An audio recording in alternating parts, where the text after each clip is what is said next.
زنا، ناروا، مړی، قتل، دغه ټول د تلویزیون څخه کیږي. په تلویزیون کې بربنډې ښځې ښکاره کیږي. که په تلویزیون کې ستا ښځه شاهرخ خان وویني یا یو بل داسې سنډا وویني چې خو نو ځان سم کړی د رشیا اغوستي ټیکۍ اړولې ښه سر یې ژړی پاکه خریلي ستا ښځه ورته وګوري په زړه کې به دا نه وایي چې کاشکې مې دغه سړی میړه وای. تا ورته ایښی انسان چې و تلویزیون ته ناست په تلویزیون کې یو ښایسته ښځه ووینې آیا ستا خواهش دا نه کېږي چې دغه ښځه زما وای یا د دغې ښځې سره زه جوړه سوی وای؟ هېڅ یو انسان دا خواهش نه لري کې نه لري. تاسې یو ولاړ شئ ورته دا خواهش نه لري. خلاص تلویزیون خلک څه کوي چې ویني یې چې ښځه نه وي پکښې کي. په جنت کې چې هوره نه وي جنت سړی څه کوي؟ په تلویزیون کې چې ښځه نه وي نو تلویزیون سړی څه کوي؟ اول ما ته چې ووایه چې په تلویزیون کې ښځه نه وي زه تلویزیون ته نه کښېنم بیا فایدې څه کوو؟ خلک چې تلویزیون ته کښېني دپاره د ښځې کښېني او بیا په تلویزیون کې و هغه ښځې چې هغه انټیکه غورځي هغې ته ګوري چې ښه بربنډې یې لا خوند پسې ورته ورکوي چې وایي خدایه کشکې دې د دغه ښځې سره جوړه کړې وای. کوچنی یې مړ کړي د پلاره څخه یې 100 لکه غواړي ځان رسوي و هندوانو ته چې وایي هغه هندوانو ته ورسم ځکه هغه ښځه یې خوښه سوې ده یا یې نران خوښ سوي دي چې هلته ځان ورسوي 100 لکه یې د پلاره څخه غوښتلې. خدای رسوا وګرځول د مؤمن د قتل ګناه چې تاسو په ځان په دې خبر کړي چې د مسلمان څونه ګناه.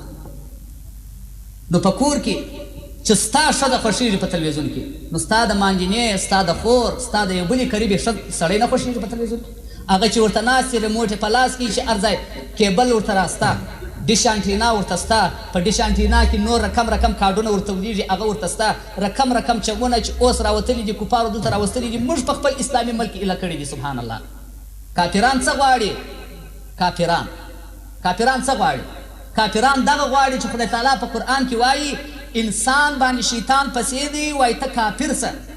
کله چې انسان کافر سو شیطان څه ورته وایي؟ خدای په قرآن کې وایي انا بریء منک زه ستا څخه بېزاره یم و انا اخاف من رب العالمین او زه د پروردګاره څخه بالا بیریږم. شیطان ورته وایي دا سړي ته چې کافر یې کوي شیطان ځینې ولاړ سي د کافر سره شیطان نسته ورسره. شیطان خپل شائقین خپل انډیوالان دپاره د دوژخ تیاروي چې هغه څوک دي هغه د فلمو شوقیان او د فلمو خواهشتان دي. الله مو دې وساتي. جنت اسانه نه دی. څوک چې وایي جنتونه دي وچیش دي ما ته هغه ورځ یې وویل جنت ته به ځو د خیره سره ما نه جنت نسته ستا په سترګو ولاکه جنت ولیدل تا څه کړي دي د جنت لپاره؟ څه دې کړي دي د جنت لپاره؟ مړی دې سره کم دی اجره دې سره کم ده ختم دې سره کم دی فاتحه دې سره کم ده واده دې سره کم دی حج دې سره کم دی عبادت دې سره کم دی د مسجد پاکي دې سره کم ده اخلاق دې سره کم دی لباس دې سره کم دی ژړه دې سره کم ده سر دې سره کم دی په کم یو شي سره ته د جنت لایق ځان ګرځې. ان المتقین په تحقیق سره جنت دی دپاره د پرهېزګارانو. پرهېزګاره چاته وایي؟ چې فلمو ته ناست دې ته هم پرهېزګاره وایي چې شوکو ته ناست دې ته هم پرهېزګاره وایي چې ځان یې د هندوانو په رقم باندې سم کړي دې ته هم پرهېزګاره وایي. من تشبه بقوم فهو منهم. تاسې ما څخه خوا مه بدوئ.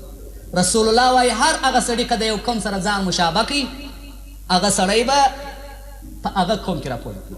ما داسې انسانان مسلمانان لیدلي دي والله قسم په خدای درته اخم که ما ته کافر و مسلمان نه معلومېږي چې کوم یې کفر دی کوم یې اسلام. د مسلمان خو جامه باید د کافر څخه جلا وي ثقافت. ما په هندوستان کې ورته کتل مسلمانانو کافران سره ګډ و مسلمان یې ما ولاکه پېژندي. په میدان کې مې پوښتنه وکړه تېره هفته مې درته وویله چې د کعبې شریفې د قبلې طرف ځینې وپوښتل لمونځ وکړم بارولو هغه پلانکی چې ناست هغه مسلمان دی عین کټ مټ هندو و د هغه رقم سر ودرشي. زه چې ورغلم ما قبله کوم طرف ته ده نه ور معلومه چې قبله کومې خوا ته ده مسلمان و خلاص په نامه مسلمان. جنت اسانه ده. دوژخونه چې دي دوژخونه در جنتو ډېر غټ دي خدای خپله پراخه کړي. دوژخونه ډېر دي د جنت خواهش به نه کوو. جنت ته مړو تاسو نسو ورتلی په داسې اسان طریقه. جنت ډېر تکلیفونه غواړي. جنت ډېر زحمتونه غواړي. جنت ډېر زیارو رنځو مشقت غواړي. تا په هېڅ شي کې مشقت و تکلیف نه دی لیدلی نه په اسلام کې نه په وطن کې نه په ناروا را بندولو کې. جنت د هغه کسانو دپاره دی چې خدای تعالی عز وجل په دنیا کې د جنت زیری پر وکړي. ابو بکر فی الجنه عمر فی الجنه عثمان فی الجنه علی فی الجنه زبیر فی الجنه طلحه فی الجنه دغه صحابه کرام خدای د جنت زیری په دې دنیا کې پر کړی دي چې دا به په جنت مړو تاسو که در یو کونج ور ووتلو خدای تعالی عز وجل مو دې ور وباسي. د خدای بې فضله هېڅ نسو کولی په دغه ناقص عبادت چې ما وتایه کوو دا د خدای په دربار کې هم دغونه کم لکه دغه نوک دغونه قدر نه لري. نو به د خدای فضل غواړو کې د فضل په خاطر باندې تر یو کونج ور وایستلو ویې بخښلو خو په بیا او که نه وبخښلو دوژخ مو ځای دی خلاص دوژخ ته به ورځو پر دغه اعمالو افعالو باندې. نو زه دا اخیره وینا تاسو ته کوم چې خپل اولادونه تربیه د دین و د اسلام ورکړي. د دې تربیه مه ورکوئ چې د دنیا کسه به زده کړي یو څه روپۍ به راته پیدا کړي او زه وږی یم خواستغی یم دغه څو عمر ته چې ته ګورې د دنیا هغه د آخرت و عمر ابدي ته وګوره چې هغه ابدي کور ژوند ستا دی هلته به د ابد دپاره ته یې دغه د باندې دروازې ته وروځه پر دا سړک باندې وګوره دا فوټوګانو ته وګوره د رکشو و شاو باډیو ته وګوره موټرانو ته وګوره بیا د نوروز ورځ ده بیا د جشن ورځ ده بیا د ښځو د حقوقو ورځ ده بیا چشي ورځ ده دا ورځې مو را ایستلي دي د ځانه څخه بې کتابه ګرده په کتاب کې غندلي دي په جنتري کې مو ورځې ورکړي چې دا د پلانکي نړیواله ورځ ده د ښځو نړیواله ورځ ښځې کم حقوق غواړي که دغه حقوق غواړي لکه زما سره چې په کابل کې په تیاره کې ملګري وې چې میدان ته ورکښته سولې پرتګال یې وکښله نیکران یې واغوستل دا خو حقوق بشر او دا حقوق د ښځو نه دي دا خو کتاب ډېره منع فرمایلې ده ما ته هغه ورځ یو رالی و دلته د ښځو غونډه د ولکاري صاحب ته به راسې د اسلام د نګاه څخه به دا د ښځو ویناوې وکړې نو زما دغه عقیده سول دغه مینیت سو چې زه به ورسم چې ورته وبوایم چې وقرنه فی بیوتکن